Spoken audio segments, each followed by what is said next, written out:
get into our lead story. The Steam Deck, it's out. Well, it's out to reviewers. Yeah. If you pre-order it, it should be on its way to you. They're trying to complete all those orders out. It's getting pretty good reviews. I'm not gonna lie. Games Radar gave it a 90. Well, first, a lot of review outlets like IGN, PC Mag have their reviews in progress, so they're still waiting to have some time with it and do some different things with it to give it a final review. Games Radar gave it a 90, which is the highest review that's out right now, right? Like it's pretty much 90s, like Tech Radar, Windows Central, stuff like that. But that's not what I want to talk about. I want to talk about the dissenting reviews. Okay? Semi-dissenting, right? Because Game Informer gave it a 67. It's still listed as a positive review on Metacritic, but they gave it a 67. The worst review I can find right now is from Wired, which gave it a 50. Wow. All right. That they said it was bulky. It wasn't as ergonomic, right? Ergonomic, yeah. I mean, or ergonomic. It's pretty much a lot of the games on the Steam library don't run as well on it as well. Oh, another issue. Well, that's interesting because they were really touting compatibility with a lot of that stuff. They pretty much said if you're not a hardcore gamer, right, then this isn't probably for you. I mean, it has visual accessibility issues, according to Wired as well. So this, it's a lot to love, but not enough, is what I got from it. So. Well, the compatibility thing is a major issue because if you have a library of like 1,000 games, and that's not even a lot according to Steam, the hundreds of thousands of games that are on there, I think, and you can only play like half that library at the moment, like that kind of sucks, right? You want to be able to play what you have on the go with certain limitations, right? Like Cyberpunk 2077, which I think you can actually play on there, but that may not be the best experience, because that's a pretty high performant or it requires a pretty beefy setup, even though the Steam Deck's pretty good. But I could see that game like, okay, maybe you don't want to play that. But like Doom Eternal, they that was one of the flagship games that they're like, check out Doom Eternal on it. It runs really good. So like first-person shooters within the last like couple of years should all be good. All those adventure card games, whatever else. But if some of those can't play just because of whatever compatibility issues or frame rate issues or whatever, that's kind of pretty big. But they can fix that though, right? They could. Those are software updates, right? Right. Yeah, I'm no negative reviews. 50 is still running a mid-tier review as far as Metacritic. Anything below that would probably be considered like 4 or below would be considered like a negative review. Listen, this is why I didn't go. I wasn't an early adopter. I wanted to wait and see what some of the kinks were and see if they could work it out, right? I guess this would be sort of like a Switch. This would be the equivalent of like a digital Switch system, right? Because there are no physical games for the Steam Deck. It does have an SD card slot. I guess if you if you can pirate some games, download some games, maybe you can play it on it because it is a handheld PC technically. Yeah, I think that's more for extended storage for your Steam library. But yeah. I mean, we don't condone piracy, but you could certainly find ways to use it. Yeah.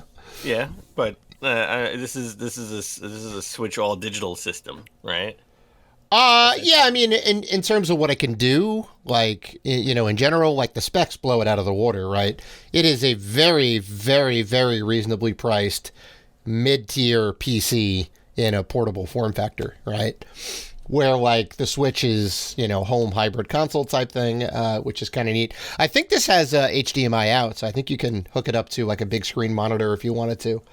The docks aren't they do have docks where you can sort of dock it, right? That's not available just yet. Hopefully that'll be out in like another couple of weeks or a month or something like that. I thought I read right. on IGN, but I'm gonna wait because I feel like this is gonna be obsolete in like 2 years as far as mid-level computers. I mean, technology grows so fast. They're definitely going to make newer models, but anytime a newer model comes out, it's gonna out the gate. It's already going to be, it's like taking a brand new car off the lot, right? You lose like half the value as soon as it leaves the the parking lot. So, I feel like in 2 years, in like 2024, 2025, Steam Deck 2 will be released, right? And that will fix maybe some of the issues people had with the original Steam Deck and upgrade it to whatever the latest technology is. And then I would be willing to maybe jump into that. Beyond the physical battery issues and beyond the clunkiness of the console, and honestly, I think you could probably fix some of the battery issues via firmware updates.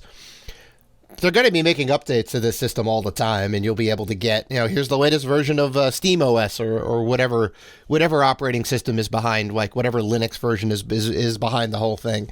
And you're going to see improvements to the games, and it's, within days, they're going to start having patches out and go, here's a new patch, download a better experience.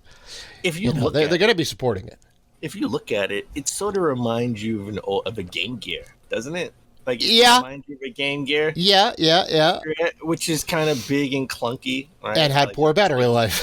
It had poor battery life. Yeah. So, I kind of want something, where the Switch blows it out of the water. The Switch is definitely more on the sleek, thinner side of things. Right? Yeah, and like a quarter of the power or an eighth of the power. That's the difference. Yeah, you got like a full-on graphics card in there. But I like having sort of a sleek model. So when technology catches up and the Steam Deck is a little bit more on a sleeker side, they've, sort of worked out some of the kinks and the issues that people are having now or people will have, and it's more powerful than this, then I'll jump in. I'm gonna get you into PC gaming, Dan. It's gonna happen at some point. You're gonna own a device capable of playing PC games. We're gonna be in a nursing home. Jeez. Okay, it'll be the Steam Deck 25. Because you're missing out on some really great games that are either digital only or that will come out for limited PC run only. Eventually. Well, no, some of them are only for the PC. They're not. There's no console version of them, right? There is a large amount of games, which are very good, which are games that are in your wheelhouse. Name one. Give me an example. Name one game. Feet to the Fire, huh? I'm going to have to Google it real quick. This is what Dave does to me all the time. Name one game. Name one thing. Give me a game that's PC only that I would love that Limited Run hasn't said that they're going to put out a physical version for the Switch. Let's see. I want to know all these games that I'm missing. I'm gonna have to get back to you, Dan. No. All right. Look, listen, fair enough. You put my feet to the fire right now. I'm gonna be honest. I'm gonna have to come back. I will come back next week with a list of 10 games that I think Dan Robinson would love that are PC exclusive. All right, that's how I'm doing it. All right, so I want a list of. Oh yeah, if you're not gonna give me one game now, next week I need 10 games that I would love, and I'll look them up. Okay. Gotcha. So, but I'm not. I don't think I'm going to be an early adopter. I'm not going to get into the Steam Deck just yet. I'm going to wait for the Steam Deck 2 or the revised Steam Deck when it's a little bit slimmer. 2 years. Probably be 2 years before they do a revision. Yeah. Okay. All right.